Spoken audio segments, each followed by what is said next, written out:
NDA Bihar में नीतीश कुमार के नेतृत्व में चुनाव लड़ेगी और ये भाजपा के नेता हों, चाहे हम के नेता हों, चाहे लोक जनशक्ति पार्टी रामविलास के नेता हों, सभी नेता एक सुर से नीतीश कुमार के नेतृत्व में ही चुनाव लड़ने की बात कर रहे हैं। महाराष्ट्र में तो हुआ गया तकार है, ईवीएम में जो है हेराफेरी हो गया। आज झारखंड में सरकार बन गया तो ईवीएम ठीक था, वहाँ महाराष्ट्र में ईवीएम खराब था। तो जहाँ ये हारते हैं वहाँ ईवीएम दूसरे पक्ष में चला जाता है, और जहाँ जीतते हैं वहाँ ईवीएम निष्पक्ष होकर काम करता है।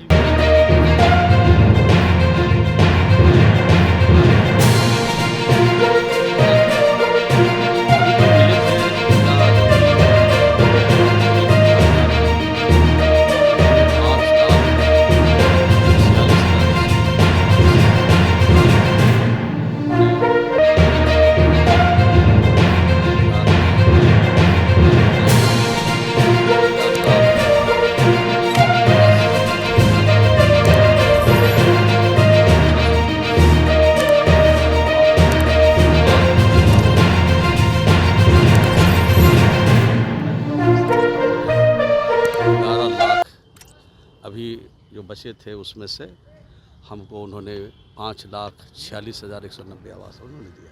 पैसा जो बकाया था वो पैसा क्या कितना? वो सब भी मिल जाएगा और मिल रहा है।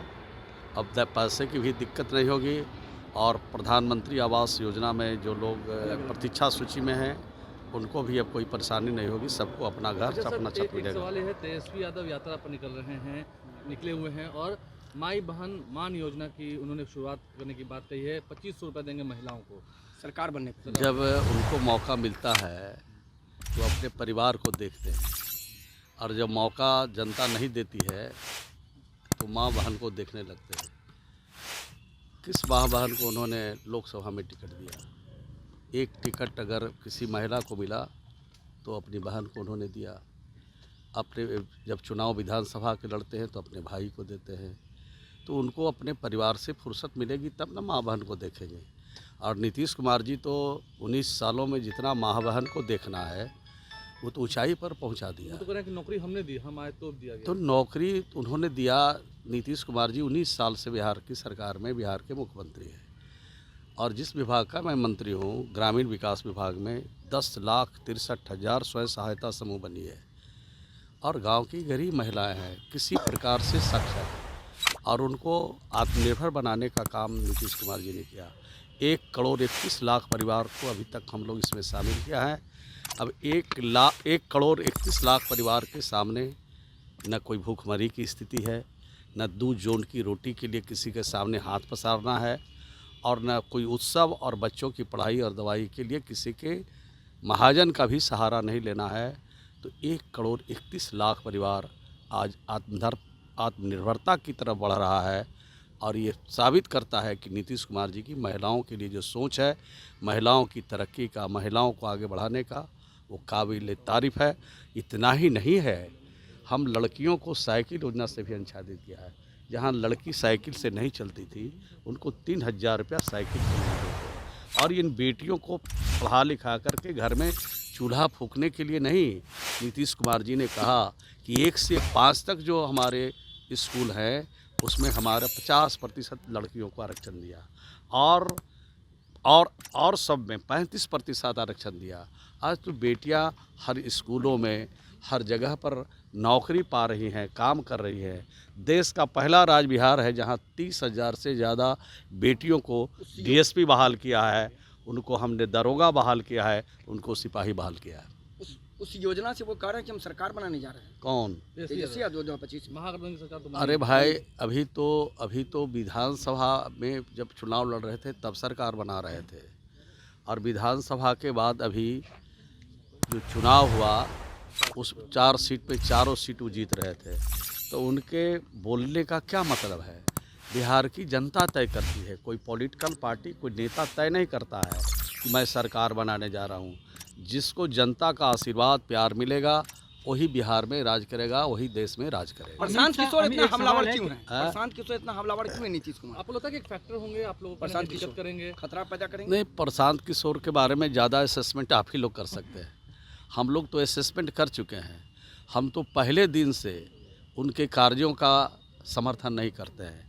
जब हमारी पार्टी का वो काम देख रहे थे उस समय भी मैं कहता था कि हमारा ही आदमी, हमारा ही साधन, हमारा ही क्षेत्र और उसी पर वो जीत जाता है तो उसका श्रेय लेने की कोशिश करते हैं। उत्तर प्रदेश में उन्होंने कांग्रेस के लिए प्रचार किया तो कांग्रेस कहाँ चली गई? जो जीतने वाले लोग हैं, जो पॉलिटिकल पार्टी सत्ता में आने वाली है, उसी का वो कारोबार देखते थे और टीआरपी बढ़ा लेते थे। अब अपने पार्टी बनाया है तो आप देखते हैं कि कितना टीआरपी बढ़ता है, लेकिन उनकी पार्टी का बुनियादी का जो दीन है वही गलत है। जो चुनाव नज़दीक आ रहा है और जब सवाल पूछा गया अमित शाह से कि 2025 का चुनाव नीतीश कुमार के नेतृत्व में लड़िएगा, वो चुप्पी साध ली है, क्या मायने निकाला? नहीं, हमने कोई बयान उनका देखा नहीं है, लेकिन एनडीए बिहार में नीतीश कुमार के नेतृत्व में चुनाव लड़ेगी और ये भाजपा के नेता हों, चाहे हम के नेता हों, चाहे लोक जनशक्ति पार्टी रामविलास के नेता हों, सभी नेता एक सुर से नीतीश कुमार के नेतृत्व में ही चुनाव लड़ने की बात कर रहे हैं। महाराष्ट्र वाले हाल की बात कर रहे हैं तो महाराष्ट्र में तो हुआ गया तो कह रहे ईवीएम में जो है हेरा फेरी हो गया। आज झारखंड में सरकार बन गया तो ईवीएम ठीक था, वहाँ महाराष्ट्र में ईवीएम खराब था। तो जहाँ ये हारते हैं वहाँ ईवीएम दूसरे पक्ष में चला जाता है और जहाँ जीतते हैं वहाँ ईवीएम निष्पक्ष होकर काम करता है। आज वन नेशन वन इलेक्शन को लेकर आज सदन में बिल पास हो रहा है, अच्छी बात है। इस पर आम सहमति सभी पॉलिटिकल पार्टी के साथ बनाना चाहिए और सभी पॉलिटिकल पार्टी की सहमति हो तो इसको लागू करना चाहिए। हम लोग तो वन नेशन वन इलेक्शन के पक्ष में हैं। हमारी सरकार, हमारे नेता आदरणीय नीतीश कुमार जी, हमारी पार्टी उसके पक्ष में है। ये कहा था कि अगर हमें एक क्षण के लिए भी तानाशाह बनना पड़े तो सबसे पहले शराब जैसे बुराइयों को हम खत्म कर दें। और उसी दिन, उसके पहले भी और उस दिन भी उन्होंने घोषणा किया कि बिहार में जो शराब बंदी है उसको हम चालू कर देंगे। तो उनकी बुनियाद ही जिस दिन गलत है, राष्ट्रपिता के सपने को चकनाचूर करने में लगे हैं, तो बिहार में कहाँ फले फूलेंगे? देश के किसी राज्य में फले फूलने का सवाल ही पैदा नहीं होता।